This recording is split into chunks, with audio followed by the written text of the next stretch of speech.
آپ صلی اللہ علیہ وسلم نے فرمایا، ایک وقت ایسا آئے گا کہ دین پر قائم رہنا اتنا مشکل ہوگا جتنا ہاتھ میں چنگاری پکڑنا۔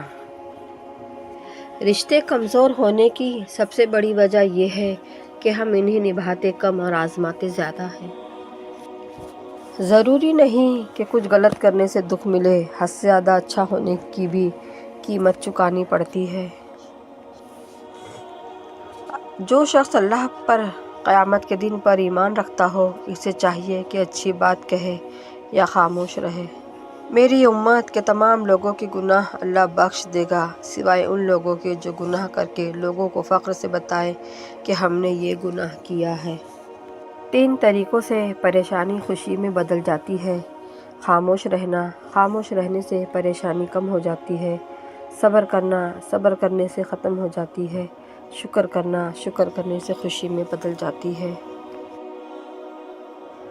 اگر جھک جانے یعنی عاجزی اختیار کرنے سے تمہاری عزت گھٹ جائے تو قیامت کے دن مجھ سے لے لینا۔ کبھی کسی کے سامنے اپنی صفائی پیش نہ کرو، جسے تم پر یقین ہے اسے ضرورت نہیں، اور جسے تم پر یقین نہیں وہ مانے گا نہیں۔ وہ شخص بیٹی کے پیدا ہونے پر خوشی کرے تو وہ خوشی کرنا 70 بار خانہ کعبہ کی زیارت کرنے سے افضل ہے۔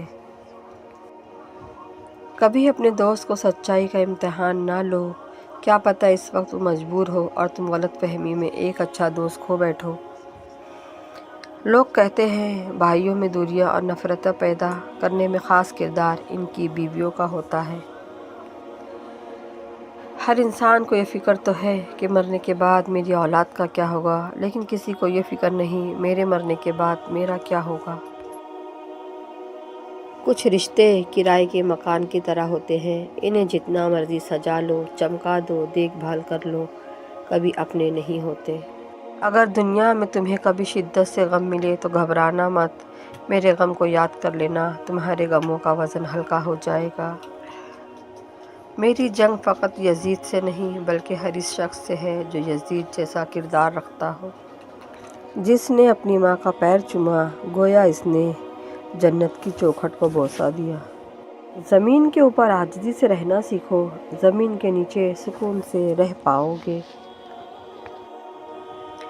زندگی میں 2 لوگوں کا بہت خیال رکھو، ایک وہ جس نے تمہاری جیت کے لیے بہت کچھ ہارا ہے یعنی تمہارا باپ، ایک وہ جس نے تمہاری ہار کو بھی جیت کہا ہے تمہاری ماں۔ دنیا کا سب سے خوبصورت پودا محبت کا ہوتا ہے جو زمین پر نہیں بلکہ دلوں میں اگتا ہے۔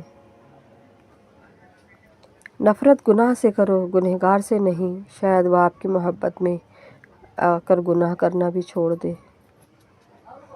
رسول اللہ صلی اللہ علیہ وسلم نے فرمایا، جو شخص دنیا میں دوگلاپن اختیار کرے، قیامت کے دن اس کے منہ میں آگ کی 2 زبانیں ہوں گی۔ سب سے بڑا سچ یہ ہے، رب العالمین تک پہنچنے کے لیے رحمت العالمین کی پیروی کرنا ضروری ہے۔ دوسروں کے بارے میں اچھا گمان رکھنا بہترین عبادت ہے۔